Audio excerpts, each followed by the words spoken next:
안녕하세요, 구독자 여러분. 저는 올해 33, 꽉 찬 나이에 처자입니다.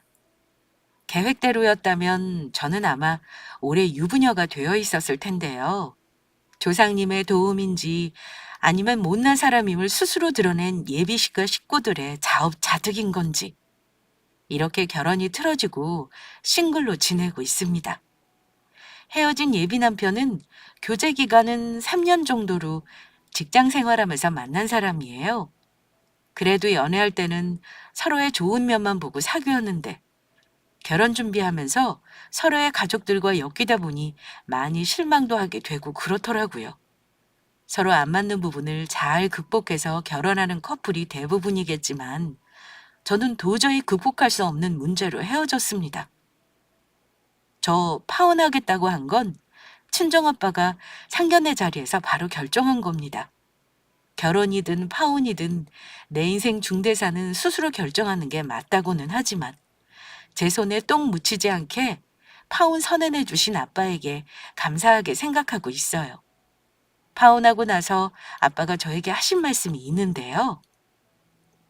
아빠는 돈도 중요하지만 사람 됨됨이가 더 중요하다고 본다. 돈이라는 게 그래. 살다 보면 예상치 못할 일로 많은 돈이 없어지는 사람도 있고 팔자에 안 맞게 돈을 많이 버는 사람도 있지. 아빠도 돈을 잃어도 받고 벌어도 본 사람이라 이런 말 해주는 거다. 근데 돈이 아무리 많아도 그 집안 됨됨이가 되먹지 못하면 언젠가는 망해먹게 되어 있는 게 세상 순리야. 그래서 졸부라는 말이 있는 거고. 근데 더 나쁜 건 뭔지 아니? 가진 것도 없으면서 잘난 줄 알고 남을 무시하는 사람이다. 내가 그 집안에 너 안 보낸 건 기본적으로 사람을 무시하고 함부로 여기는 모습을 보인 사람이 집안 어른이었기 때문이야. 아무리 너희들이 잘 살겠다고 해도 결혼해서 그 집 식구들이랑 떼어놓고 살 수는 없는 거야. 지금 힘들겠지만 파혼한 건 잘한 거야. 아니에요, 아빠. 사실은 저도 그 사람 어머니 몇 번 만날 때마다 이건 아니다 싶어서 혼란스러운 적 많았어요. 오히려 상견례 하면서 그 집안 식구들 본심을 본 것 같네요. 부모님 시간 뺏은 게 죄송하죠. 제가 잘 정리할 테니까 아빠도 너무 걱정하지 마세요. 그래, 다시 보란 듯이 좋은 사람 만날 거다. 네가 뭐가 모자라다고 그런 집에 시집을 가겠니? 금지 어겨 외동딸 인생 망치는 거 아빠는 절대 못 봐. 상견례 전에 파혼했다면 더 좋았겠지만 긴가민가 하면서 시간을 끈 제 잘못이라고 생각합니다. 솔직히 말씀드리면 상견례 전에도 파혼을 여러 번 생각한 순간들이 있긴 했습니다. 부모님께 말씀을 못 드렸을 뿐이죠. 갈등의 이유는 3년의 애정의 시간과 의리 때문이었어요. 물론 결혼 말 나오기 전 둘이 연애만 할 때는 그런 고민을 하지 않았어요. 결혼 준비 본격적으로 시작한 시점부터 갈등이 시작되었던 겁니다. 특히 예비 시모가 지나치게 저를 간보고 저울질하는 게 느껴져서 예비 남편과도 자주 싸우곤 했습니다. 저는 은행에서 근무하고 있고 남자친구는 중견기업에 다닙니다. 연봉은 비슷하지만 예비 시모는 자기 아들이 저보다 월등히 잘났다고 생각하시죠. 사실 대학교부터 따지자면 제가 훨씬 학벌도 좋은데 말입니다. 연애 초반에는 서로 딱히 부모님께 서로의 신상을 얘기한 적도 없고 소개를 하지도 않았습니다. 그런데 정식으로 인사드리기 전 딱 한 번 예비 시어머니를 마주쳤던 일이 있었습니다. 남자친구와 데이트 약속이 있던 날 제가 차를 끌고 그 사람 집 앞에 갔다가 예비 시모를 마주친 적이 있었습니다. 저는 당황스럽고 민망해서 인사만 드리고 가려고 했는데 굳이 집에 올라와서 차 한 잔만 마시고 가라고 하시더라고요. 계속 거절하는 것도 예의가 아닌 것 같아 잠깐 남자친구 집에 따라 올라갔습니다. 예비 시모는 이미 저에 대해 남자친구에게 들은 게 많은 듯 했습니다. 외동딸이라지? 그럼 집에서 너를 엄청 귀하게 키웠겠구나. 근데 왜 나이 서른이 넘도록 시집을 안 가고 있는 거니? 나는 너무 나이 많은 며느리는 싫은데. 둘이 어차피 결혼할 거면 더 미루지 말고 준비하지 그러니? 네? 아, 저는 아직 집에서 결혼을 천천히 하라고 하셔서요. 한 32쯤 할까 생각 중인데요. 그래? 아직 부모님이 너를 품 안에 두고 싶어 하시는가 보네. 혹시 우리 아들은 너희 부모님 찾아뵙고 인사한 적이 있니? 아니요. 아직 교제하는 건 아시지만 아직 인사는 안 드렸어요. 오늘 제가 어머니한테 처음 인사드리는 거네요. 그래. 이렇게 얼굴 봤으니 앞으로는 자주 보고 살자. 너희도 나이가 찼으니 가볍게 만나는 건 아니잖아. 오늘부터 내 며느리감으로 생각해도 되는 거지? 네, 어머니. 스스럼 없이 대해주시면 저도 감사하죠. 그래, 나도 딸이라고 생각하마. 참, 너는 은행에서 근무한다며? 혹시 어느 은행인지 물어봐도 될까? 어머니가 직장을 물으시길래 저는 아무 생각 없이 근무하는 은행 지점을 말씀드렸습니다.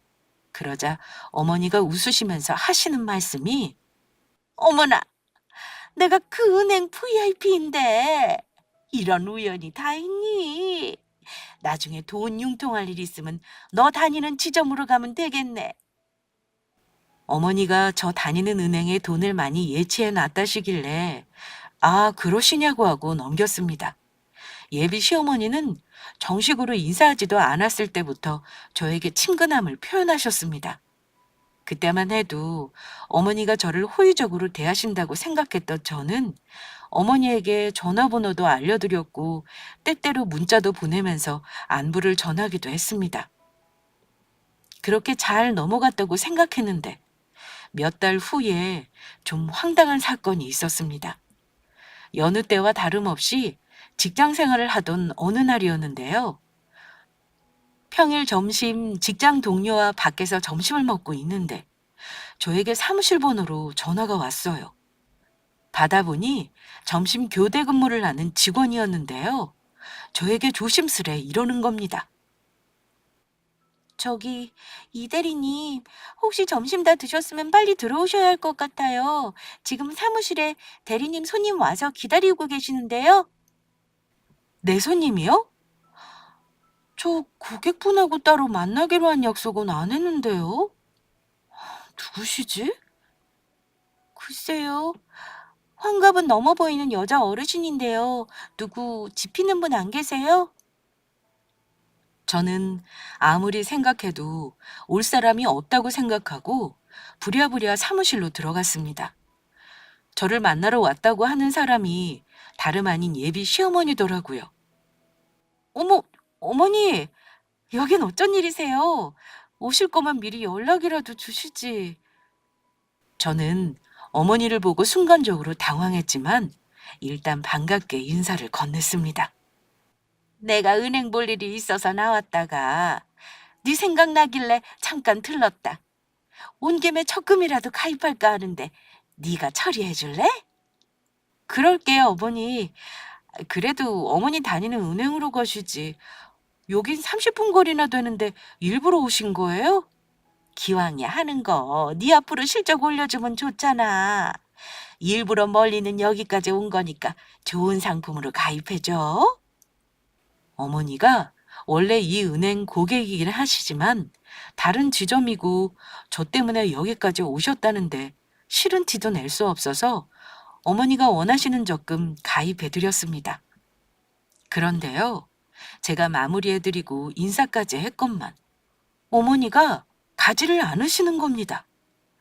심지어 소파에 앉아서 들어오는 직원마다 다 참견하고 인사를 하시더니만 급기야 지점장님한테까지 아는 척을 하면서 당신이 다른 지점 VIP라는 말을 시전하셨습니다. 지점장님은 예비 시어머니에게 차 대접이라도 하겠다고 지점장실로 모시고 들어가셨는데요. 1시간이 넘게 얘기하고 나오시더라고요. 은행 업무가 4시에 마감인 거 아시죠? 어머니는 점심시간에 오셔서는 그 시간까지 안 가셨던 겁니다. 이제 가시나 보다 했는데 어머니가 끔찍한 소리를 하시더라고요. 얘, 너 이제 곧 끝나지? 같이 저녁 먹는 거 어떠니? 아시겠지만 4시에 셔터 내린다고 은행 끝나고 퇴근하는 거 아니잖아요. 어머니에게 이건 아니다 싶어서 말씀드렸습니다. 어머니, 저 잡무 마치면 6시가 넘을 것 같은데요. 식사는 다음에 날짜 정해서 제가 찾아뵙고 대접할게요. 그런데 어머니가 하시는 말씀이 어머 얘는 내가 그 정도 생각도 없는 것 같아? 안 그래도 네 지점장님한테 오늘은 내 예비 며느리 일찍 좀 끝내주십사 말씀드렸어. 걱정 말고 나가면 된다. 저는 직원들이 다 있는 직장에서 너무 곤란한 상황이 되었는데 그때 지점장님이 슬쩍 오시더니만 저에게 이러셨습니다. 이 대리네 예비 시어머니 장난 아니네. 혹시 다음에 또 오시는 거 아니겠지? 왠지 이번으로 끝날 것 같지는 않네. 다음에 오시면 내가 막아줄 테니까 일단 오늘은 어머니 모시고 일찍 퇴근해. 이러시는 겁니다. 어쩔 수 없이 저는 어머니를 모시고 식사를 같이 했습니다. 그날은 몰랐는데 예비 시어머니는 그냥 말이 너무너무 정말 너무 많으시더라고요. 본인이 처음 월세방에서 재산을 불려가며 지금 부자가 된 이야기부터 남자친구 초등학교 때 첫사랑 얘기, 시어머니 시댁 얘기에 시누이 욕부터 사돈의 팔촌까지 별의별 등장인물이 다 등장했습니다. 저는 어머니 얘기에 맞장구를 치느라 밥도 반 공기도 먹지 못했습니다. 그리고 또 차 마시러 가자고 해서 거의 2시간 가까이 얘기 듣고 집에 모셔다 드리고 집에 왔더니 11시가 다 된 시간이었습니다. 너무 기가 빨리더라고요. 아마 구독자분들도 제 얘기만 들어도 기빨리는 기분이 뭔지 아실 겁니다. 그날 세수만 하고 기절하고 다음날 예비 남편에게 얘기했습니다. 다른 직원들한테도 패기치는 것 같으니 어머니에게 잘 좀 말해달라고 말입니다. 자기야, 다음부터는 어머니가 불쑥 내 직장에 찾아오는 일은 없게 해줘. 한 번이니 다른 사람들도 그런가 보다 하는 거지. 다음에 또 이런 일 있으면 나 정말 스트레스 받을 것 같거든? 우리 어머니가 이번에는 주책 좀 부리셨네. 내가 어머니께는 잘 말씀드릴게. 어쨌든 미안하다. 이렇게 남자친구에게 조심스레 부탁했고 그 일은 잘 넘어갔다고 생각했습니다. 그런데 끝이 아니라 그 다음 주에 또 오셨더라고요. 그러더니 번호표까지 뽑고 제 앞으로 오셔서는 저에게 서운하다시는 겁니다. 내가 일부러 너 근무하는 지점으로 와서 상품도 가입했는데 너 우리 아들한테 나 그만 오라고 했다며? 나는 너 딸 같은 며느리로 생각하려고 한 건데 이럴 수 있는 거니? 창구 앞에서 계속 얘기하시는데 어머니에게 가라고 할 수도 없고 번호표는 계속 뒤로 밀리고 제가 어쩔 줄 몰라 하고 있으니 어쩔 수 없이 지점장님이 어머니를 모시고 사무실로 들어가셨습니다. 한참 있다가 나오셨는데 어머니는 조금 전에 저에게 보이시던 서운한 기색은 없으시더라고요. 그러시더니만 어머니가 이러셨습니다. 오늘은 일단 할 말은 다 했으니 돌아가마.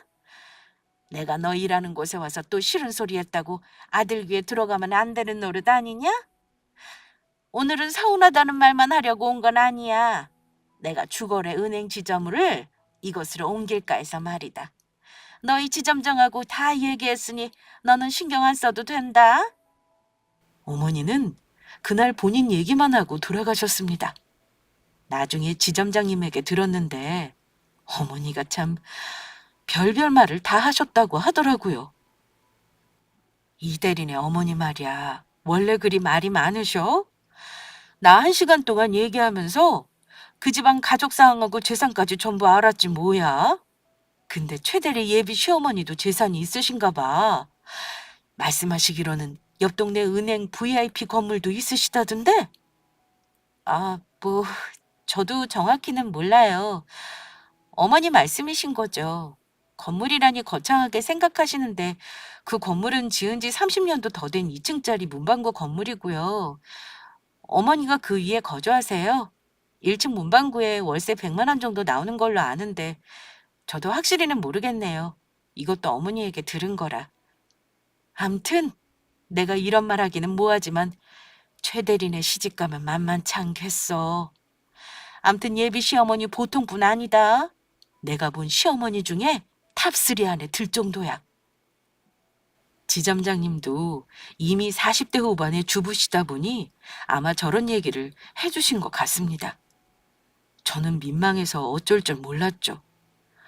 그 사건이 있고 나서 저는 남자친구와 어머니 얘기를 하며 또 한 번 다투고 말았습니다. 그전에는 저에게 미안하다고 했던 사람이 제가 자꾸 불편하다고 싫다는 말을 하니 이건 또 듣기 싫어하더군요. 제가 이유 없이 하는 말이 아니라 결혼도 안 한 예비 며느리 직장에 와서 하는 행동으로 적절치 않다고 잘 얘기를 했음에도 어쩔 수 없이 싸움이 되긴 했습니다. 어쨌든 남자친구도 자기 어머니가 저 곤란하게 했다는 건 인정했고 그 이후로 그런 일은 또 없었지만 솔직히 뜨악했던 건 사실입니다. 어머니는 찾아오지 않는 대신 종종 문자를 하시거나 전화는 하셨습니다. 저에게 커피 기프트콘을 보내시기도 하셨고 상품권을 보내기도 하셨어요. 저는 받기만 하면 마음이 불편해서 남자친구를 통해 꼭 작은 선물이라도 보답으로 들려보내곤 했습니다. 어쨌든 본격적으로 결혼 준비하기 전까지는 그 정도 선에서 관계를 유지했습니다. 솔직히 말씀드리자면 어머니가 보통 분이 아니라는 거 몇 번의 만남으로 짐작하고 있었습니다. 저도 나이가 있다 보니 주변 결혼한 친구나 직장 동료에게 얘기 듣는 게 많아요.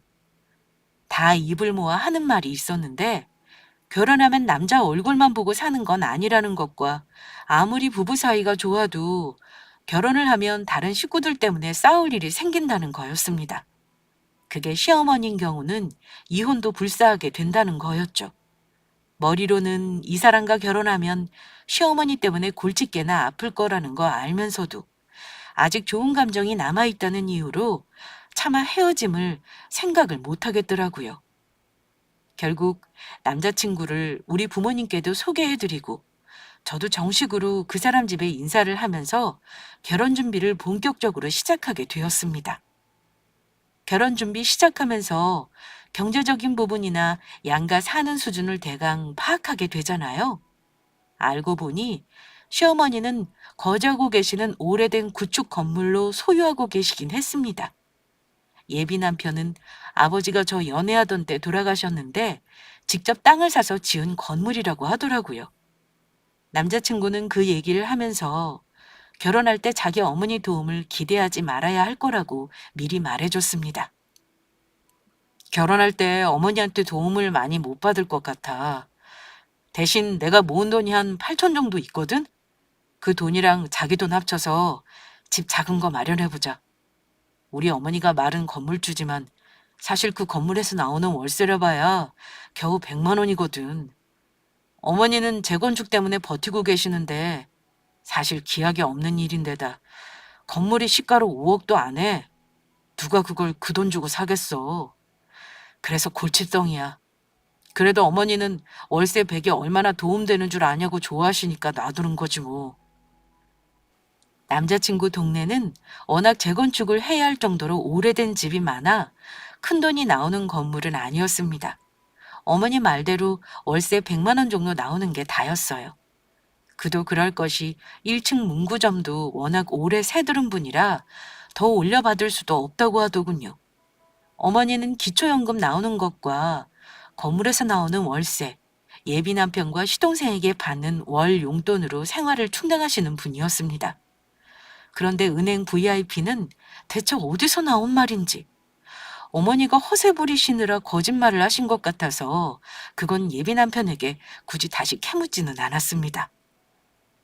형편이 어렵다고 할 수는 없었지만 제가 남자친구네 재산 보고 사귄 것도 아니니 이해하고 넘어갔습니다. 굳이 비교하자면 우리 친정 부모님은 시댁에 비하면 여유가 많은 편이세요. 엄마는 가정주부이시지만 원래 외갓집이 대대로 부자셨고 아빠도 마찬가지십니다. 아빠는 아직도 사업체를 운영하시는데 건축 관련 일을 하세요. 그래서 지금 사는 집도 단독주택 용지 분양받아서 아빠가 직접 지으신 집입니다. 할아버지에게 물려받은 땅이 재개발되면서 더 재산을 불리셨고요. 그래서 제 앞으로 시가 6억짜리 아파트도 한 채 해주셨고, 부모님 건물이며 집이며 재산은 대략 60억 정도 되는 걸로 압니다. 정확히 얼마가 있는지는 부모님만 아세요. 예비 남편에게는 굳이 이런 거 얘기 안 했습니다. 저도 그렇고 예비 남편도 그렇고 두 집안 다 궁핍한 집안은 어쨌든 아닙니다. 그런데 막상 결혼하겠다고 인사드린 후에는 어머니가 노골적으로 저에게 친정 부모님 재산이라든가 집안 사는 형편을 따져 물으셨습니다. 저는 늘 부모님에게 어디 가서 내 얘기를 떠벌리거나 집안 자랑이라 돈 자랑을 절대 하지 말라고 교육받으면서 컸기에 어머니가 묻는 말에 늘 대충 대답하고 넘기는 일이 많았습니다. 가령 어머니가 물어보실 때 너희 부모님 형편은 어찌 살만하신 거냐? 기훈이 얘기 들으니 너희 집도 꽤나 사는 걸로 보인다던데 정말 그래? 혹시 부모님이 너희 결혼할 때 집도 좀 해주실 만한 거야? 어머니 물음에 제가 이미 집도 있고 재산도 있고 아버지 돈 많다는 대답을 하는 게 왠지 꺼려지더라고요. 돈이 있고 없고를 떠나서 내 입으로 그런 말 하는 것도 싫었고요. 아이, 살만하긴요. 그냥저냥 노후 걱정 없이 사시는 거죠. 기훈 씨 얘기 들으셔서 알겠지만 기훈 씨가 모아놓은 돈이랑 제 돈으로 집 얻을 거고 양가 부모님 도움은 바라지 않으려고 하는데요. 이렇게 대답했습니다. 그러자 어머니가 크게 실망한 얼굴을 하시더니만 우리 아들 정도면 사실 집 해오겠다는 며느리감도 줄 설 텐데. 사실 그렇잖니. 우리 아들은 직장도 좋고 인물 훤하고 게다가 내가 월세 나오는 건물도 있으니 자식들한테 손 벌릴 일도 없고 말이다. 네가 나이도 많지 인물은 뭐 보통이고 직장 든든한 거 그거 보고 며느리로 들이는 거거든. 근데 혹시 집안에서 도움받아 시작하면 좋을 것 같아 물어본 거다. 저는 어머니 말을 듣고 하마터면 쿡 하고 웃을 뻔했습니다. 아니 건물주라는 말은 그렇게 아무에게나 갖다 붙여도 되는 건지 손 벌릴 일이 없다고 하시려면 자식들에게 왜 용돈은 받고 사신단 말인가요? 집 해오겠다는 며느리 줄 선다는 말에 옆에 있던 예비 남편이 자기 엄마를 말리긴 했습니다. 아이 어머니, 쓸데없는 소리 그만하세요. 상견례가 코앞인데 왜 며느리 될 사람 앞에서 그런 말을 하시는 건데요. 안 그래도 우리 결혼 준비하느라 골치 아픈 거 많고 다툴 일도 많거든요. 어머니까지 거들지 마세요. 어머 얘는 시어머니 입장에서 당연히 할 수 있는 말이야. 어차피 결혼하면서 예단 원수 얘기 다 해야 하는 거고. 사실 예비 남편 말대로 결혼 준비하면서 다툴 일이 많긴 했습니다. 말로는 부모 도움 안 받겠다고 큰소리치긴 했는데요. 사는 곳이 서울 근교인데다 둘 다 직장 때문에 서울에 집을 얻으려고 보니까 부모님의 도움 없이 참 막막한 일이더군요. 제가 가용자금이 예비 남편보다 더 많았지만 대출을 가득 받아야 할 정도였습니다. 그러니 자꾸 사소한 걸로도 싸우는 일이 생기더라고요. 전에는 몰랐던 건데 예비 남편은 생각보다 돈을 많이 아끼는 스타일이었습니다. 그게 쓸데없는 소비를 안 한다기보다는 무조건 아끼는 스타일이었어요. 저는 쓸 건 쓰고 사고 싶은 건 그냥 사는 스타일이라 살림살이 살 거 의논하면서 엄청 부딪혔습니다. 근데 웃긴 건 본인 마음에 드는 것까지 저더러 사라고 부추기고 절대 자기 돈은 안 쓰려고 하더군요. 그리고 자기가 마음에 안 드는 건 내 돈 주고 내가 사는데도 잔소리를 하는 스타일입니다. 심지어 제가 소비하는 걸 사치성이 있다는 말도 했네요. 그래봤자 제가 사야 하는 거야. 여자다 보니 옷, 신발, 화장품 정도였고 혼수품은 당연히 최신 제품으로 고르려고 했습니다. 그걸 못마땅해 하면 할 말이 없는 거죠. 상견례하고 집을 얻으면 아마 엄청 싸우겠다 싶었습니다. 예비 시어머니도 가만 보니 똑같았습니다. 은행 VIP라면서 왜 그리 매사 인색하신 건지 결혼 전 만나면 밥 한 번, 차 한 잔을 본인 돈으로 쓰신 적이 없는 분입니다. 게다가 어머니는 툭하면 자기네 집 보유자산 많으니 은근 무시하는 말투로 저에게 이런 말도 하셨습니다. 한 번은 회사에서 해외로 연수를 다녀와서 선물을 좀 사다 드렸어요. 고맙다고 하고 받으면 될 일인데 꼭 이상한 말을 덧붙이십니다. 예, 너 돈 쓰는 거 보니 가정교육이 틀렸다. 자식을 보면 그 부모를 안다고. 네가 그렇게 돈을 쓰니까 너희 친정 부모님도 재산이 없어서 외동딸 시집 보내면서 해주는 것도 없는 거 아니냐? 너 쓰는 돈만 모아도 건물 하나는 올리겠다. 그 말 듣고 정말 어이가 없었는데 본인이 우리 집보다 돈이 많다 착각하고 우월하다 여기는 건지 어이가 없었던 기억이 납니다. 원래 결혼 준비하면서 많이 싸운다는 말은 들었습니다. 꾹 참아가면서 싸우고 화해하는 과정을 반복하다가 일단 상견례를 앞두긴 했지만 생각보다 현실의 벽이라는 게 참 만만치 않다 느꼈습니다. 부모님 그늘에서 곱게 큰 저에게는 꽤나 큰 충격이었어요. 아무튼 저는 사연 초반에 말씀드렸듯 이런 과정을 거치며 약간 긴가민가 하는 마음 상태로 상견례 날까지 시간을 보내게 되었습니다. 그런데 대망의 상견례 날이 바로 저의 운명을 결정짓는 날이 될 줄이야. 그날 아침만 해도 부모님 온 매무새 챙겨드리고 저도 예의 갖춘 복장을 하느라 여념이 없었습니다. 상견례 장소는 원래 신부 쪽에서 정하는 거라고 하죠. 아빠는 심사숙고해서 사돈댁에 대접하고 싶다며 고급 한식당을 예약하셨는데요. 사실 그 식당은 아빠가 잘 아는 식당이었습니다. 물론 저도 자주 가는 곳이었고요. 우리 가족이 자주 가는 이유가 있는 곳이거든요. 아빠는 상견례 전날부터 미리 식당에 직접 방문하셔서 귀한 손님이 오시니 최고 비싼 코스로 준비해달라는 부탁까지 하신 분입니다. 그날 양가 식구들이 모였는데 우리 세 식구, 남자친구 가족은 어머니와 남편 둘뿐이었습니다. 원래 시동생이 있는데 1년 해외 근무를 나갔다고 하더군요. 그런데 들어오실 때부터 어머님 표정이 좋지 않더라고요. 저는 그냥 긴장하셔서 그런가 보다 신경은 쓰이는데 그냥 말았죠. 주문한 음식이 나오고 상견례 자리가 어려우신지 양가 쪽에서도 말이 없으셔서 분위기가 어색할까 봐 우리 부모님은 남자친구 칭찬부터 다소 오버스럽게 하셨습니다. 아빠와 엄마는 예비신랑의 훤칠한 외모를 칭찬하고 성격을 칭찬하고 다니는 직장을 칭찬하셨습니다. 그냥 안부도 물으면서 화기애애 이야기를 하시는데 어머님이 말씀을 안 하시는 겁니다. 그냥 묻는 말에 대답을 하는 정도로만 하시더라고요. 어른들도 느낌이라는 게 있는 거잖아요. 우리 부모님은 이미 몇 마디 대화를 나누면서 뭔가 감이 딱 오신 것 같았습니다. 문제는 예비 시모가 부모님의 예감이 맞다는 걸 더 자초했다는 거였습니다. 본격적으로 결혼 준비할 것들을 의논했는데 대뜸 시어머니가 이런 말씀을 하셨습니다.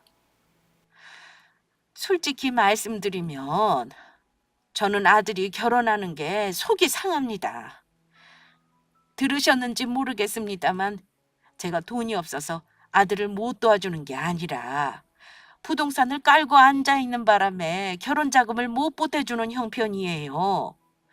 그런데 애들이 신혼집 얻는 문제로 자주 싸운다는 말을 들어서요. 돈이 없으니 대출 껴서 시작하는 게 얼마나 힘든 일인가요? 아니 사돈어른, 딸내미가 외동이라면서요. 그런데 외동딸이 시집 가는데 정말 돈 한 푼 안 보태주실 건가요? 우리 힘으로 결혼하겠다 했을 때는 정작 아무 말씀 없으시더니 다짜고짜 상견례 자리에서 그 말씀을 하신 겁니다. 그것도 좋은 말투도 아니시고 언성을 높이시면서 하시더라고요.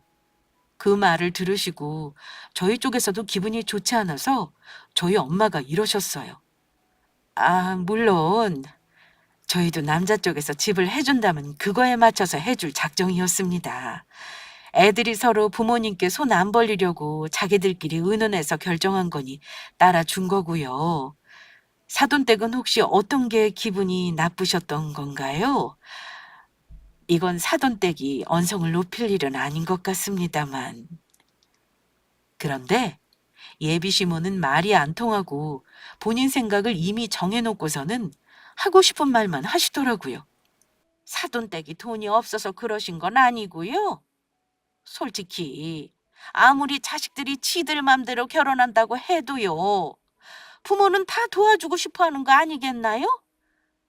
그럼 사돈께서는 어쩌실 생각인가요? 지금이라도 애들 도와주시겠다고 하면 저희도 맞춰서 하죠. 두 어머니의 오고 가는 목소리가 점점 심상치 않아졌는데요. 예비 남편은 당황해서 자기 엄마를 말리려 했습니다. 그런데 어머니는 기어이 말실수를 하시더라고요. 아유, 됐습니다. 아유, 저는 그저 아들 가진 입장에서 아쉬운 걸 말했을 뿐이에요. 굳이 형편이 안 된다는 분들한테 싫은 소리 하려던 건 아니었네요. 그래도 지연이가 우리 집 시집 오면 저 때문에 스트레스 받을 일은 없을 거예요. 저는 월세 나오는 건물도 있고 연금도 나오니 뭐 금전적으로 평생 먹고 살만 합니다. 그러니 사돈께서도 우리 아들한테 그런 걱정은 안 하게 해주셨으면 하네요. 예비 시모의 말은 즉 자기 아들에게 금전 문제로 기대지 말라는 거였습니다. 아빠와 엄마는 시모의 말을 듣고 순간 화가 나신 듯 했습니다. 내내 어머니들끼리 대화만 들으시던 아빠가 이러셨습니다. 그거라면 걱정하실 필요 없겠습니다. 우리 집안도 먹고 살 만한 집안이라서요. 대개 아드님이 안사돈에게 그런 말은 안 전했나 봅니다. 먹고 살만 하다니요. 요새 먹고 살만 하다고 말하려면 콧물 하나 정도는 있어야 명함이라도 내밀 수 있는 거 아닌가요? 하긴 편들이 소도시 사는 저도 건물 하나쯤은 있으니까요. 요즘 내 나이 또래 되는 사람 중에 건물 없는 사람이 어딨나요? 그럼 먹고 살만 하시다니 묻죠. 사돈도 저처럼 월세 100만 원쯤 나오는 건물 하나 정도는 있으시죠? 예비 시모의 말에 경악을 금치 못한 건 우리 식구뿐만이 아니었습니다. 예비 남편은 이미 얼굴이 파랗게 질려 있었습니다. 짠돌이이긴 해도 예비 시모보다는 사회적 눈치도 있고 경우는 있는 사람이었기에 자기 엄마의 언행이 부적절하다는 건 다 알고 있었을 겁니다. 저는 예비 시모 말을 듣고 이미 이 결혼은 망했다 라고 생각했고 포기하고 있었습니다. 하지만 우리 부모님은 생각보다 상황을 심각하게 받아들이셨습니다. 아빠는 잔뜩 굳은 얼굴로 이러셨습니다. 아, 그게 궁금하신 건가요? 뭐 그렇다면 조만간 아시게 되겠네요. 일단 오늘 상견례 자리는 파는 게 좋겠습니다. 아무래도 우리 딸 결혼은 다시 한번 심사숙고 해봐야 할 것 같습니다. 기왕 오셨으니 식사는 하시고 일어나시죠. 아빠는 결혼시키지 않겠다는 말을 둘러하셨습니다. 그러자 아빠 말을 들은 예비 시모가 눈을 동그랗게 뜨며 되묻더라고요. 네? 심사숙고라니요? 애들 결혼을 다시 생각해 보시겠다 이 말씀인가요? 네, 그렇습니다. 뭐 돌려 말하지 않겠습니다. 저는 우리 딸 그 댁에 시집 못 보낼 듯 싶네요. 시어머니 자리를 보고 나니 그럴 생각이 없어졌습니다. 그러자 시어머니 역시 자존심이 상하셨는지 언성을 높이셨습니다. 좋습니다. 뭐 잘 됐네요. 저도 기왕이면 잘난 큰아들 좀 더 여유로운 집에 장가드리고 싶네요. 뭐 피차 얘기된 거니 더 하실 말씀 없으시죠? 저와 예비 남편은 이미 자포자기 상태였습니다. 부모님이 일이 나오시는데 이미 말릴 타이밍은 지나 있었고요. 아빠는 저에게 일어나라고 하시더군요. 지연이 다 먹었으면 자리 정리하고 인사해라. 오늘이 아마 마지막으로 만나는 것일 테니 그리 알고. 엄마는 구겨진 표정으로 아빠 뒤를 따랐고 저 역시 대충 목례만 하고 가족들과 자리에서 일어날 수밖에 없었습니다. 그러자 자리에 남아있는 게 자존심 상한 일이라고 생각했는지 예비 시모 역시 남자친구 팔을 거칠게 잡아 끌며 이러셨습니다. 기훈이 너는 뭐하러 앉아있니? 상심할 거 없어. 내가 처음에 며느리감 왔을 때 얼마나 잘해줬는지 알지?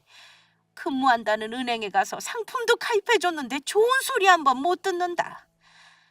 나 그때부터 솔직히 마음에 안 들었어. 더 좋은 여자 만나면 되니까 엄마 말 믿고 얼른 일어나. 결국 남자친구도 예비시모도 자리에서 일어났는데요. 그때 아빠가 어머니에게 이러셨습니다. 죄송합니다만 오늘 상견례 자리에서 결혼이 깨졌으니 식사값은 각자 계산하는 걸로 하시죠. 예비시모는 아빠 말에 더럽고 치사하다는 듯 그러시지요. 저도 그런 염치는 있는 사람입니다. 먼저 계산하세요. 이렇게 말씀하셨습니다. 아빠는 카운터에 나온 식당 사장에게 카드를 내미셨고 우리 가족이 먹은 것만 따로 계산해달라고 하셨습니다. 우리 가족과 예비시모가 어정쩡하게 서서 계산을 기다리고 있었는데요. 바로 그때 식당 사장님이 마침 반갑게 아빠에게 인사를 건넸습니다. 아이고 사장님, 어제 예약하고 가셨다는 말은 들었습니다만 모임은 잘하신 건가요? 어떻게 음식은 입에 맞으셨고요? 아빠는 웃으시면서 음식은 참 맛있었다고 대답하셨습니다. 그런데 상견례하는 자리라는 걸 식당 사장님이 모르셨나 봐요. 원래 알던 분이다 보니 이런저런 안부를 물으시더라고요. 저에게도 인사를 건네셨고요. 그런데 사장님이 난데없이 아빠에게 이러시는 겁니다. 아참, 차 사장님. 오랜만에 우리 가게 오셨으니 제가 꼭 고맙다는 말씀 드려야겠습니다. 가뜩이나 코로나 때문에 가게가 많이 힘들었는데 사장님이 가게 월세를 석 달이나 밀어주시고 또 20%나 깎아주시는 바람에 얼마나 큰 도움이 됐는지 모릅니다. 정말로 감사드려요. 식당 사장님이 아빠에게 공손하게 절까지 하며 하는 말을 듣고 제일 놀란 건 옆에 셀쭉한 표정으로 서 있던 예비 시모였습니다. 휘둥그레 눈을 뜨고선 아빠와 사장이 하는 말을 듣더라고요. 별 말씀을 다 하시네요. 내 건물에 있는 가게가 잘 돼야 건물 가치도 올라가는 거니 그렇게 한 겁니다. 사장님이 잘 돼야 나도 좋고 이 건물에 입주한 다른 사장님들도 다들 힘내서 버티는 거죠. 안 그래도 요즘 다들 먹고 살기 힘든 세상 아닙니까? 별거 아닌 일도 도움이 됐다니 저야말로 송구스럽네요. 아빠가 이렇게 말씀하시자 예비 시모는 당황하는 얼굴로 바뀌고 말았습니다. 사실 우리 친정아빠가 그날 상견례한 건물의 주인이셨습니다. 아빠는 8년 전에 저희 집에서 멀지 않은 아파트 단지 중심 상가에 5층짜리 상가 건물을 올리셨어요. 전부 임대는 아니고 15호실 중에 몇 개는 분양을 하셨고요. 나머지는 월세 소득을 올리고 계십니다. 1층은 전부 식당에 사용하고 있고 거기서 나오는 월세만 300이 넘어요. 하지만 아빠가 코로나 때 아빠 건물에서 장사하시는 자영업자분들에게 몇 달간 월세를 안 받으셨습니다. 관리비만 내고 사용하라고 사장님들에게 통보한 후 아빠는 그 동네에서 나름 착한 건물주로 소문이 자자하세요. 지역사회에 좋은 일도 많이 하시는 분이고요. 그러니 예비 시모가 월세 100만 원 운운하실 때 얼마나 가소로우셨겠습니까? 아무튼 말씀은 그렇게 하셔도 우리 건물 사장님들이 전부 고마워하고 있다는 거 알아주세요. 다들 간물주라고 부른다는 거 알고 계시죠? 그런 의미에서 오늘 식사값은 안 받겠습니다. 맛있게 드셨다면 그걸로 감사하죠. 그냥 가세요, 사장님. 아이고, 그건 안 될 말이네요. 내가 오늘 대접 잘해달라고 어제 일부러 와서 비싼 재료까지 주문해놨다는 거 아닙니까? 절대 그건 안 될 말이에요. 얼른 계산하세요. 식당 사장님과 아빠가 계산을 안 받겠다, 어서 계산해라, 옥신각신 하는 걸 보는데 갑자기 그 실랑이를 뚫고 예비 시모가 끼어들었습니다. 저기, 지연이 아버님, 아니 사돈어른, 그럼 오늘 이 자리는 제가 계산하는 게 어떻겠나요?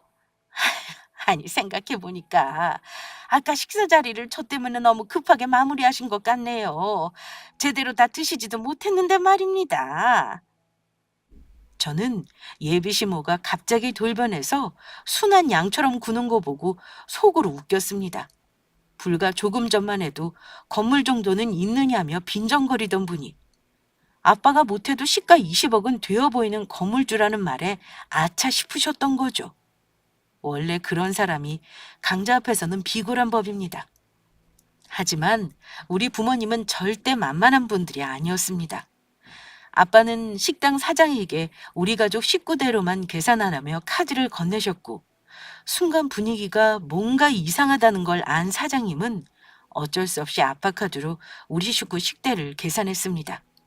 그리고는 예비 시모에게 이러셨어요. 우리 먹은 건 계산했으니 어서 계산하시면 됩니다.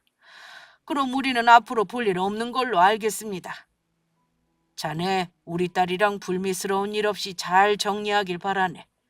하고 싶은 말은 많다만 어차피 우리 가족 될 사람 아니니 그만하지.